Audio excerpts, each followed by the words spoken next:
నిద్రను ముచ్చుగాను పగలను బతికిలేసే సమయంగాను చేసిన వాడు అల్లాహే. అంటే దేవుడు ఒకవేళ మనకి మృత్యు అంటే మరణాన్ని ఇస్తే మళ్ళీ బతికి లేవలేం. కానీ ఒక రాత్రి అనేది ఉంది కదా, మనం పడుకొని మళ్ళీ యథావిధిగా మళ్ళీ లేచి మళ్ళీ పొద్దున్నే మనం పనులు చేసుకుంటూ ఉంటాం. కానీ మరణం వస్తే మనం మళ్ళీ లేగలేము. ఎవరు ఏ దేవుళ్ళు అంటే మన హిందువులు ఏ విధంగానైతే దేవుళ్ళు మొక్కుతున్నారో, అలాగే క్రిస్టియన్లు యేసువారిని దేవుళ్ళు మొక్కుతున్నారో, అలాగే మన యొక్క ఖురాన్ ప్రకారం చూసుకున్న హదీస్ గ్రంథంలో వీళ్ళు వాళ్ళు దేవుళ్ళు అనే దగ్గరికి వెళ్ళి మొక్కుతున్నారు. వాళ్ళెవరు కూడా మరణం ఇచ్చిన తర్వాత ఎవరిని లేపలేరు. ఎవరికి సాధ్యం కాదు.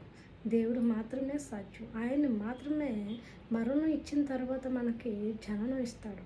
ఎక్కడ? అది కూడా ఇహలోకంలో కాదు, పరలోకంలో. ఇహలోకంలో కూడా ఇస్తాడు ఇవ్వాలనుకుంటే. ఉజైర్ వారు మరి 100 సంవత్సరాలు ఆయన మరణించి మళ్ళీ బయటకు లేశారు కదా, వాళ్ళతో పాటు గాడిదని కూడా లేపారు. ఇది దేవుడి యొక్క అద్భుతం. కాబట్టి